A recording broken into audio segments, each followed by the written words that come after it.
अऊज़ु बिल्लाहि मिनश शैतानिर रजीम। बिस्मिल्लाहिर रहमानिर रहीम।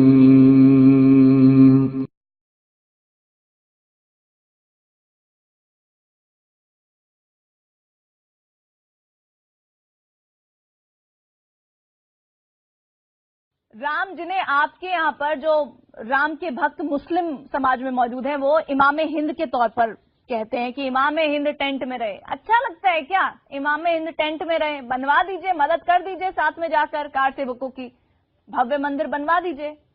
बहुसंख्यकों की आवाज यही है। प्रीति जी, आपने मुझे इस्लाम का बहुत बड़ा जानकार कहा। ये तो आपका बड़कपन है, वरना सच ये है कि मैं अपनी हैसियत से वाकिफ हूं। मैं बहुत छोटा सा एक इंसान हूं। मैं आपसे बताना चाहूंगा कि बरसहा बरस गुजर गए इस देश में हमारे कि जब उलमा और साधु संत समाज के दरमियान बड़े मधुर संबंध रहे हम लोगों के, और बड़े प्यार के वातावरण में हमेशा बातें होती रही। भारत में जो हिंदू समाज के साधु संत हैं ये बड़े शालीन होते हैं, इनके अंदर बड़ी संयम होती है, ये हमें शांति के मार्गदर्शन दिखाते हैं। पर यह मर्यादा पुरुषोत्तम राम जी के मसले पर कोई भेदभाव नहीं है और मुसलमानों के दिलों में उनकी इज्जत है। भारत में राम मंदिर बने, बिल्कुल बने। सवाल ये नहीं है कि राम मंदिर बनने के हम खिलाफ नहीं हैं। अगर हम अदालत गए हैं तो ये पूछने गए हैं कि वो जो जमीन है, प्लॉट, वो सुन्नी वक्फ बोर्ड की है या हनुमान अखाड़ा का है या निर्मोही अखाड़ा की है।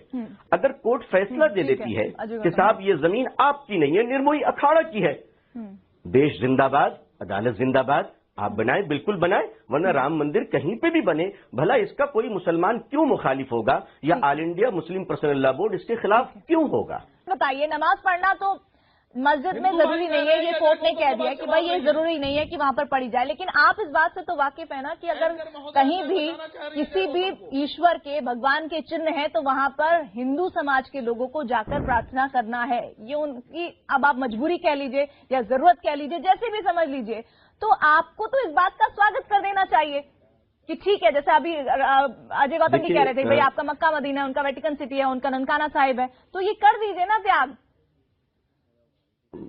भाई अजय गौतम साहब हैं, आप मेरी बहन है सुधांशु त्रिवेदी जी हैं।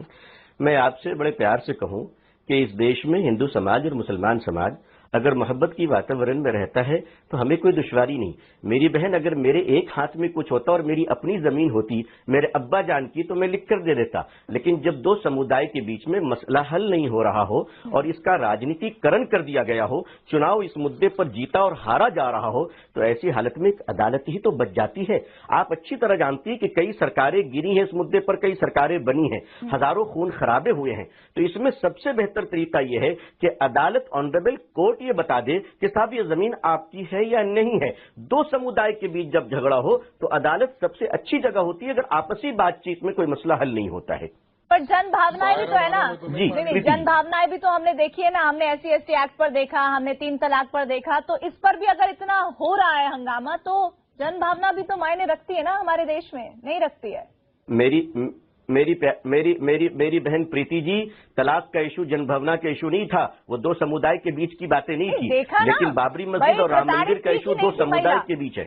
महिला के साथ गलत व्यवहार हो रहा था, नहीं हो रहा था, उस पर संज्ञान लिया गया। आप अगर उस पे डिबेट करना चाह रही है तो फिर मैं एक बात बताइए, वो अच्छी पहल थी कि नहीं थी सरकार की? अगर आप जस्टिफाई नहीं करेंगे तो फिर बहुत गलत हो जाएगा सर। फिर तो अलग मेरे ख्याल से मैं आपको रोक रही हूँ यहाँ पर।